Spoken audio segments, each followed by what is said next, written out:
हमारे साथ एक युवा चेहरा भी खड़ा है, क्या नाम हो आपका? शिवम। क्या कर रहे हैं शिवम जी? अभी तो पढ़ाई कर रहे हैं फिलहाल। अभी बेरोजगार हैं। प्रधानमंत्री जी का बहुत शुक्रिया करना चाहेंगे कि हम सब बेरोजगार हैं और हम सब लाइन में लगे हुए हैं। आप मस्त रहिए, व्यस्त रहिए जी।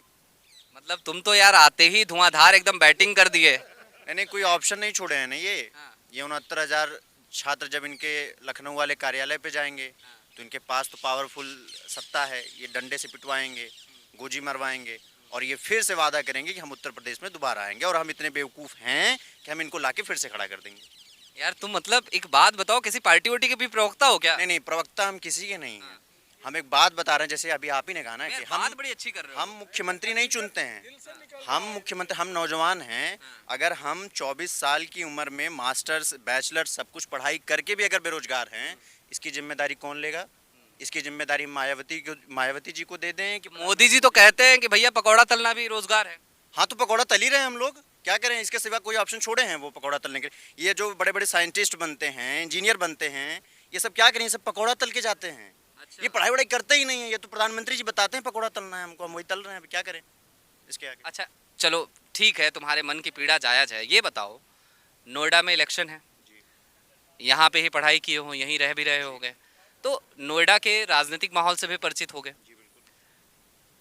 पंकज जी को लेकर के जो यूथ है वो क्या सोचता है, और ये भी समझाना कि कॉलेज के दिनों में, चूंकि ये 5 साल विधायक रहे हैं पंकज जी, तो उस समय अवेलेबल रहे, मुलाकात हुई, कभी दिखाई दिए कहीं? देखिए, पंकज जी को हम ये बोलते हैं ना, वो ईद के चांद हैं। वो उनको देख पाना बड़ा मुश्किल है। उनको कौन देखेगा जानते हैं? जो अंतर ध्यान हो जाएगा, अंतर्मग्न हो जाएगा, जो उन्हीं की विनती करेगा, जो उन्हीं का गुणगान करेगा, उसी कह के रहे थे कि सामने अवेलेबल आएंगे। रहते हैं। हाँ, वो बता रहे ये लोग गुणगान करते हैं, अंतर ध्यान करते हैं ये लोग, फिर अंतरात्मा से जाके तब उनसे मुलाकात होती है इनकी। और ये जो बड़ी बड़ी गाड़ियों में ये लोग निकलते हैं, बड़े बड़े कांच में, क्या करें? हम लोग के पास इतनी हिम्मत है नहीं। हम लोग नौजवान हैं, हम लोग रास्ते में आएंगे तो ये प्रशासन को बोल के हमको तोड़वा देंगे। तो समस्या ये है ना कि इनके हाथ में सब कुछ है। ये केंद्र में भी बैठे हैं, ये राज्य में भी बैठे हैं, हर जगह ये हैं, तो बोलबाला इनका है। बड़ी बड़ी गाड़ी से बैठाया भी तो तुम नहीं है। वही तो हम कह रहे हैं, हम ही लोग बैठाए हैं ना, तो अभी हमारे ही सर पे तांडव कर रहे हैं। अब हमें उठा के फेंकेंगे इनको, हम ही उठा के फेंकेंगे इनको, हम ही उठा के अवाम सेफ के, इनका इल्जाम है अवाम सेफ के कार्यकर्ता। देखिए, यही विडंबना है हमारे देश की, यही विडंबना हमारे देश की। अगर हम इनके साथ नहीं जाएंगे ना, तो ये हमारे ऊपर ये द्वेष लगा अच्छा देंगे। चलो शिवम, अब चूंकि इन्होंने एक इल्जाम लगाया, मुझे ये बताओ आपकी पहचान क्या है, क्या करते हो आप? हम बता दें, हमारी पहचान भारतीय है। उससे अलग हम हटके भी बताओ, मतलब ये कह रहे कि वाम सेफ से वाम। देखिए, हम बताते हैं इनको, हम हैं ब्राह्मण। इनके हिसाब से हमें होना चाहिए था बीजेपी में, समझ रहे हैं ना आप? इनके हिसाब से होना चाहिए था कि अब तक हम जयकारा लगा दिए होते, जो कि हम करेंगे नहीं, क्योंकि हम मुख्यमंत्री नहीं चुनते हैं। अभी आप ही ने कहा ना, हम मुख्यमंत्री नहीं चुनते हैं। हम अपने एरिया का जो नेता होता है, हमें चुनना होता है कि ये हमारे लिए विकास करेगा कि नहीं। विधायक, हम अपना जनप्रतिनिधि विधायक के रूप में हम चुनते हैं।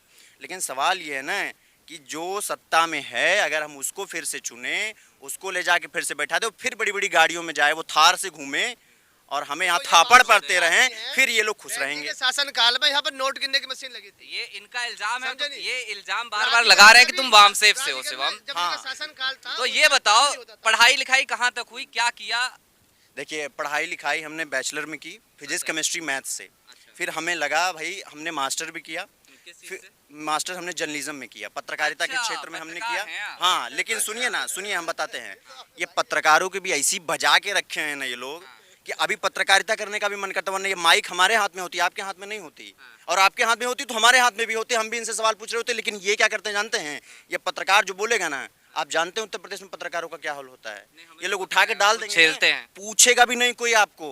ये लेटर वेटर पे छोड़िए, पता ही नहीं चलेगा। और कितने केसेस आपको गिना सकते हैं, एक नहीं 1000 केस गिना दें, जहाँ ये लोग पत्रकार को गायब कर चलो देते छोड़ो, मुकदमे बहुत लगाए हैं इन्होंने। उस छोड़ो। प्लेनेट से आए हैं ये लोग, जहाँ से वो जादू आता था ना, सीधा लेके चला जाता था। ये लोग वो जादू हैं, बेड़ा गर्क कर दिए हैं पूरे देश का, मारे एकदम भ्रष्टाचार से एकदम नरक मचा दिया। अब क्या ही बोले, गिनाने बैठेगा ना तो शाम हो जाएगा, लेकिन इनकी गिनती पूरी नहीं होगी। पंकज जी से असंतुष्ट हो कुल मिला के? पंकज जी, मैं इनको ये कहना चाहूंगा ना, आप तो तैयारी कर ही लो मुस्कुरा सर, बहुत रहे हो। आप तैयारी कर लीजिए, क्योंकि आपका बेड़ा गर्क होने वाला है इस बार। क्यों?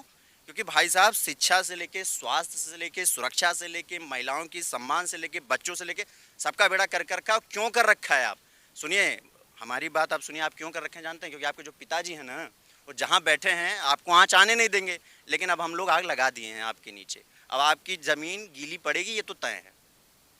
तो ये एक रोष है, आक्रोश है, मिला जुला रिएक्शन है। पंकज का समर्थन करने वाले लोग भी हैं, पंकज जी का विरोध करने वाले लोग भी हैं, लेकिन सच्चाई तो वही है कि जनता किसे चुनेगी ये वक्त बताएगा।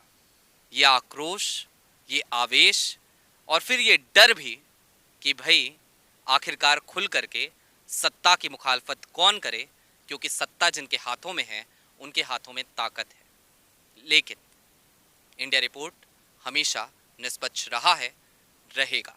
हम खुल करके आपकी आवाज़ उठाएंगे, आपकी बात रखेंगे। अभी के लिए मुझे इजाज़त दीजिए। देखते रहिए इंडिया रिपोर्ट। शुक्रिया।